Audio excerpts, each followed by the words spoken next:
બાળકો, ideal moral મેજિકમાં આજે આપણે વાત કરીએ રવિની, કે જેની સાથે બનેલો એક બનાવ તેને અને આપણને પણ મહત્વની શીખ આપી જાય છે. આજે શાળામાં વિજ્ઞાન મેળાનું આયોજન કરવામાં આવ્યું હતું. રવિ સવારે વહેલા ઉઠ્યો. તે તેનો પ્રોજેક્ટ રજૂ કરવા માટે ખૂબ ઉત્સાહિત હતો. તેણે સૌર ઉર્જાના પ્રોજેક્ટ પર ઘણા દિવસો સુધી કામ કર્યું હતું. જ્યારે તે તેનું મોડલ કાળજીપૂર્વક પેક કરી રહ્યો હતો, ત્યારે તેની મમ્મીએ તેને યાદ કરાવ્યું, તારું લંચ બોક્સ ભૂલતો નહીં અને વિજ્ઞાન મેળામાં સારામાં સારી રજૂઆત કરજે. રવિના મિત્રો બસમાં એક નવી ગેમ રમી રહ્યા હતા. તેઓએ રવિને તેમની સાથે રમવા માટે બોલાવ્યો. બસ એક ગેમ, તેઓએ આગ્રહ કર્યો. રવિ ગેમ રમવા માટે લલચાયો, પરંતુ તેને પ્રોજેક્ટમાં એકાગ્રતા રાખવા વિશેના ટીચરના શબ્દો યાદ આવ્યા. આજે નહીં, રવિએ પ્રેમથી ના પાડી અને હસ્યો કે મારે મારો પ્રોજેક્ટ ફરીથી એકવાર ચેક કરવો છે. થોડીક જ વારમાં બસ સ્કૂલમાં પહોંચી. સ્કૂલમાં એક મોટી મુશ્કેલી ઊભી થઈ ગઈ. કોઈએ ભૂલથી રવિનું મોડલ પાડી દીધું. રવિને ખૂબ ગુસ્સો આવ્યો. તેની આંખમાં આંસુ આવી ગયા. પણ બૂમો પાડવાને બદલે તેણે ઊંડા શ્વાસ લીધા અને પોતાના મનને સમજાવ્યું કે કંઈ વાંધો નહીં,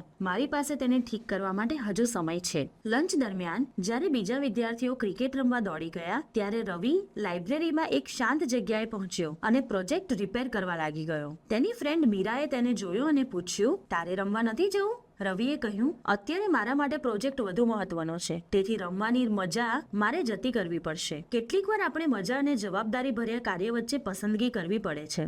મીરાને તેની આ વાત ગમી ગઈ અને તે પણ તેને મદદ કરવા જોડાઈ ગઈ. જ્યારે પ્રોજેક્ટ રજૂ કરવાનો સમય આવ્યો, ત્યારે રવિનો પ્રોજેક્ટ સંપૂર્ણ તો નહોતો, પણ તે ચાલે એમ તો હતો જ. તેના ટીચરને જ્યારે આ વાતની ખબર પડી, ત્યારે તેઓ રવિથી ખૂબ પ્રભાવિત થયા અને તેને કહ્યું, તારી દ્રઢતા અને સ્વયં શિસ્તે આજે તને એક પડકારનો સામનો કરવામાં મદદ કરી છે. રવિએ શિક્ષકના શબ્દોથી ગૌરવ અનુભવ્યું. ત્યારે તેને સમજાયું કે સ્વયં શિસ્ત એ એક અદ્રશ્ય કવચ જેવો ગુણ છે. તો મિત્રો, જોયું ને, અહીં રવિએ બતાવ્યું કે જ્યારે આપણે કોઈ ધ્યેય નક્કી કરીએ છીએ, ત્યારે રસ્તામાં આવતી મુશ્કેલીઓનો સામનો કરવા માટે સ્વયં શિસ્ત ખૂબ જ જરૂરી છે.